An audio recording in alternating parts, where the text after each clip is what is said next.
Yamaha, on a eu une idée. Prendre un custom, le XV950, et en faire un scrambler. Cette idée, elle peut paraître surprenante, hein, mais finalement, la base du custom Yam se prête plutôt bien au jeu. Tout d'abord, sur cette 950 scrambler, eh bien, on a une position de conduite qui est agréable, avec un guidon rehaussé qui permet de dominer la moto. Et puis, dès les premiers kilomètres, on va se rendre compte que la moto est très maniable, hein. Le centre de gravité étant très bas, eh bien, on passe d'un appui à l'autre vraiment sans forcer. Ça facilite la prise en main, c'est plutôt agréable comme comportement et c'est tant mieux parce qu'elle est lourde, hein, cette moto. Au niveau des suspensions, eh bien, ça fait le job sans souci. Bon, on ne va pas lui demander des performances sportives extraordinaires, mais de toute façon, c'est pas le but sur cette moto. Le moteur, lui, eh bien, il dispose d'une souplesse remarquable. Allié à la transmission de parcours roi, eh bien, le résultat, c'est qu'il n'y a aucun à-coup à l'accélération. Ça, c'est vraiment un point positif sur cette SCR 950. Le moteur, il est un peu réticent à prendre des tours, mais de toute façon, hein, son couple de tracteur va vous pousser à monter les rapports très très vite, hein, si bien qu'on se retrouve très rapidement sur la 5e vitesse, à cruiser. Même à très basse vitesse, hein, la 950 Scrambler l'encaisse sans sourciller, il n'y a vraiment pas de souci à ce niveau-là. Cette moto, eh bien, est-ce que son bilan va être positif? Eh bien non, il y a quand même des côtés un peu négatifs, hein.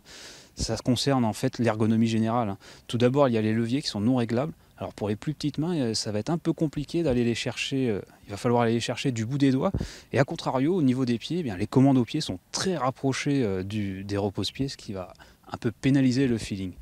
Et enfin, au niveau de l'accueil du pilote, eh bien, il y a ça. Vous le voyez là, cette grosse boîte à air, elle va taper continuellement dans les genoux. Et ça, c'est pas terrible.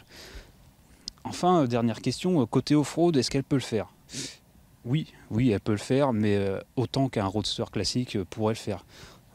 Clairement, la moto en off-road n'est pas réellement dans son élément, hein. La géométrie du cadre, le débattement des suspensions très limité, qui talonne assez vite, c'est pas franchement fait pour ça. Clairement, on va pas vous conseiller ça pour faire des promenades à la campagne hors des sentiers battus.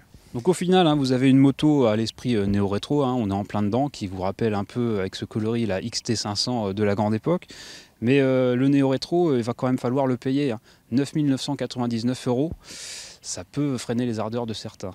Donc cette moto, elle arrivera au mois de juillet. Et si vous voulez vraiment tout savoir sur cette moto, je vous invite à lire motostation.com. Allez, à très bientôt.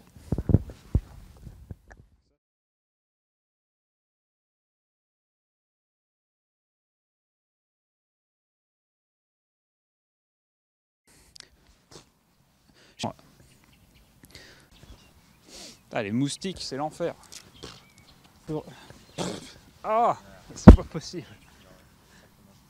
Ok, celle-là c'est la bonne.